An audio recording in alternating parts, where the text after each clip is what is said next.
warahmatullahi wabarakatuh. Halo anak-anak, bagaimana kabar kalian semua? Semoga kalian semua selalu dalam keadaan sehat walafiat ya, amin. Baik anak-anak, di pertemuan hari ini pertemuan ke-9 ya. Silakan bagi yang belum absen, kalian absen terlebih dahulu. Jangan lupa klik hadir dan submit. Kalau sudah absen, persiapkan alat-alat tulisnya untuk mencatat nanti materi yang akan Ibu sampaikan. Baik, sudah dicatat. Kalau begitu, Ibu akan memulai berdoa terlebih dahulu agar pembelajaran hari ini dapat berjalan dengan lancar dan baik. Mari kita berdoa dulu. Berdoa menurut agama dan kepercayaan masing-masing. Berdoa dimulai. Doa sebelum belajar. Bismillahirrahmanirrahim. Raditu billahi rabba wa bil islami dina wa bi muhammadin nabiyya wa rasulah. Rabbi zidni ilman warzuqni fahman.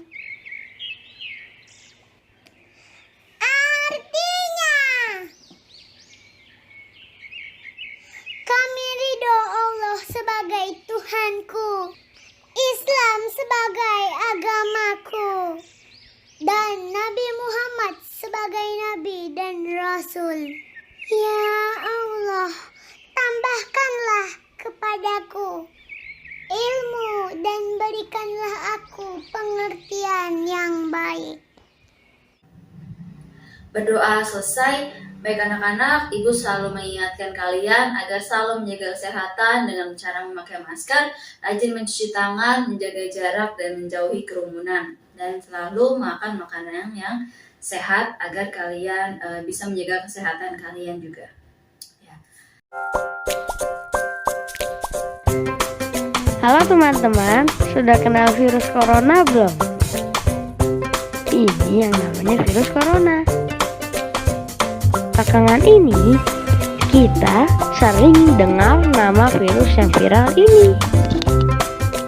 Virus ini nama lainnya COVID-19. Saat ini, dia sering berpergian bahkan sampai keliling dunia loh. Dia adalah virus yang bisa membuat teman-teman sakit. Jadi, kalian harus hati-hati ya. Gejala umumnya adalah panas, batuk kering, sesak nafas. Seringkali diikuti dengan pusing, nyeri, sakit tenggorokan, dan rasa lelah. Mungkin juga terkadang ditambah dengan diare dan flu. Virus ini juga bisa menular loh. Tapi teman-teman harus tahu bahwa dia nggak akan datang ke teman-teman yang rajin jaga kebersihan. Jadi kita bisa terhindar darinya. Karena itu teman-teman harus rajin cuci tangan pakai sabun di air yang mengalir. Teman-teman juga harus banyak makan makanan yang sehat seperti buah dan sayur. Istirahat yang cukup ya teman-teman, supaya virus corona mental. Apalagi teman-teman sekarang juga sedang belajar di rumah kan? Ingat ya teman-teman, kita harus mendengarkan nasihat dari ayah dan ibu.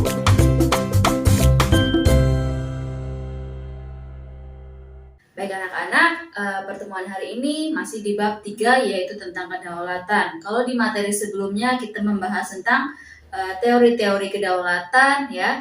Ada teori kedaulatan Tuhan, teori kedaulatan raja, teori kedaulatan negara, teori kedaulatan hukum, dan teori kedaulatan rakyat. Sekarang kita akan membahas tentang peran lembaga negara. Tujuan pembelajaran hari ini adalah agar kalian bisa mengetahui apa saja peran lembaga negara dalam pelaksanaan di negara Indonesia ya. Baik, kita mulai. Pelaksanaan kedaulatan di negara Indonesia adalah rakyat dan lembaga-lembaga negara yang berfungsi menjalankan tugas-tugas kenegaraan. Ya.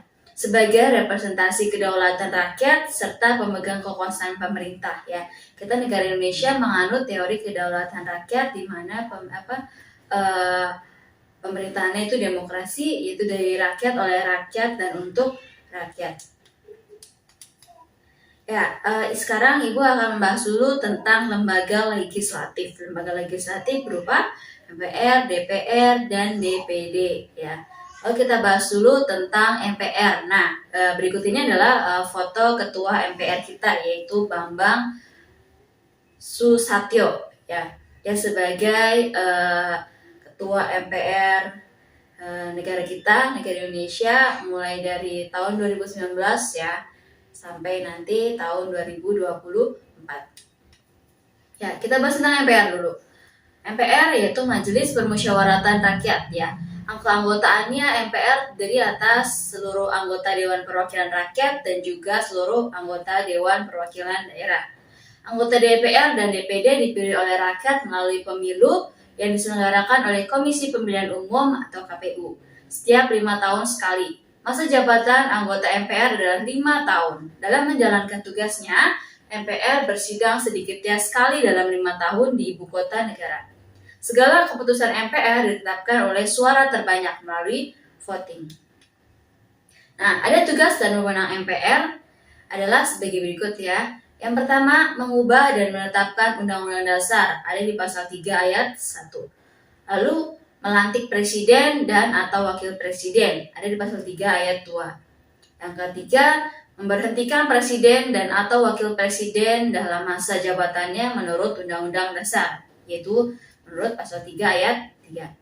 Dan keempat, memilih wakil presiden dari 2 calon yang diusulkan oleh presiden dalam hal terjadi kekosongan wakil presiden, yaitu pasal 8 ayat 2. Yang kelima, memilih presiden dan wakil presiden dari 2 pasangan calon presiden dan wakil presiden yang diusulkan oleh partai politik atau gabungan partai politik yang pasangan calon presiden dan wakil presidennya meraih suara terbanyak pertama dan kedua dalam pemilihan umum sebelumnya sampai berakhir masa jabatannya.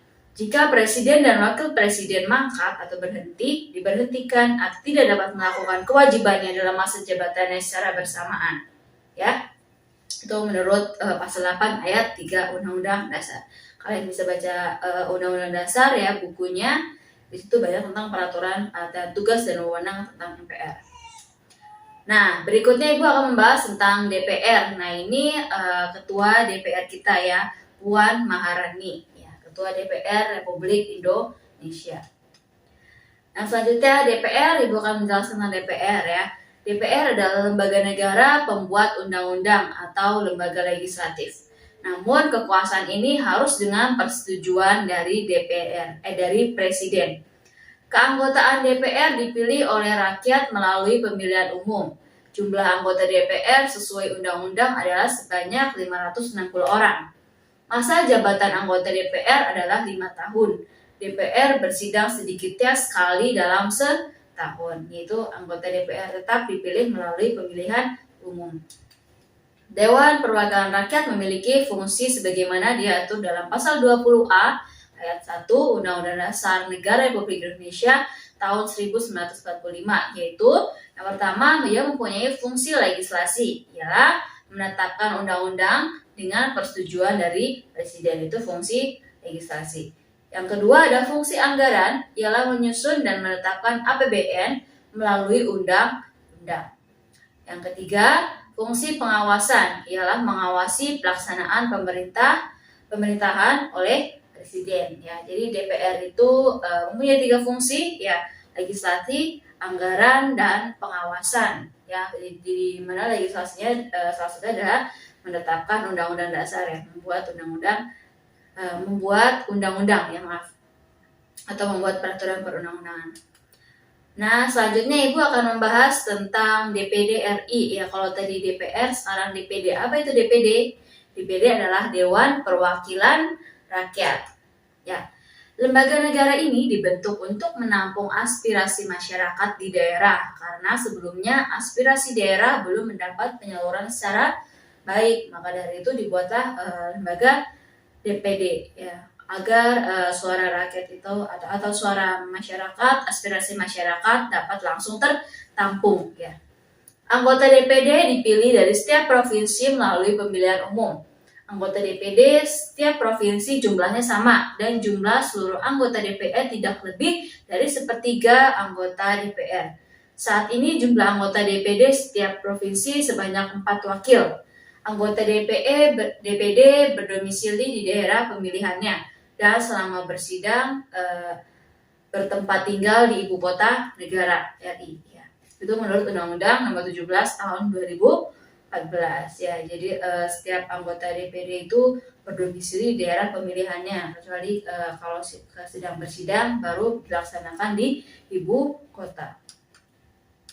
Yang selanjutnya ada BPK ya. BPK apa tahu BPK? BPK adalah Badan Pemeriksa Keuangan. Lembaga negara yang berfungsi untuk memeriksa pengelolaan dan tanggung jawab keuangan negara. BPK berkedudukan di ibu kota negara dan memiliki perwakilan di setiap provinsinya. Tugas BPK ditegaskan dalam Pasal 23E Undang-Undang Dasar Negara Republik Indonesia tahun 1945. Yaitu memeriksa pengelolaan dan tanggung jawab tentang keuangan negara ya. Jadi memeriksa bagaimana tanggung jawab keuangan negara ya. Lalu pengelolaan keuangan negara oleh pemerintah pusat, pemerintah daerah, lembaga negara lainnya, Bank Indonesia, badan usaha milik negara, badan layanan umum, badan usaha milik daerah, maupun lembaga atau badan lain yang mengelola keuangan negara. Hasil pemeriksaan keuangan negara diserahkan kepada DPR, DPD, dan DPRD sesuai kewenangannya. Jadi tugas dari BPK ini adalah memeriksa pengelolaan dan bagaimana tanggung jawab dari badan-badan yang mengelola keuangan negara ya.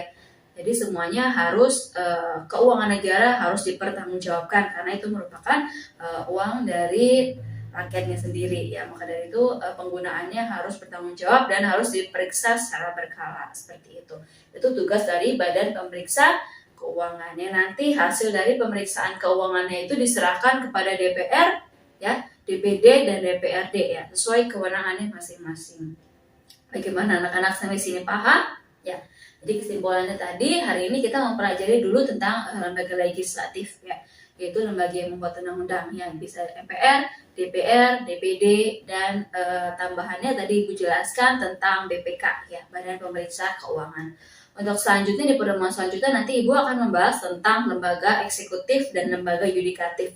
Lembaga eksekutif yaitu presiden dan wakil presidennya yang bertugas juga untuk menjalankan atau melaksanakan undang-undang. Lalu lembaga yudikatif yaitu Mahkamah Agung, Mahkamah Konstitusi, dan Komisi Yudisial yang bertugas untuk menegakkan peraturan ya. Baik, sampai di sini materi Ibu hari ini. Kita berdoa dulu ya anak-anak untuk menutup pelajaran hari ini. Mari kita berdoa menurut agama dan kepercayaan masing-masing. Berdoa dimulai. Berdoa selesai. Baik anak-anak, terima kasih. Jangan lupa kerjakan soal evaluasi di learning ya. Terima kasih untuk kesempatannya menonton video ini. Kurang lebihnya mohon maaf. Assalamualaikum warahmatullahi wabarakatuh.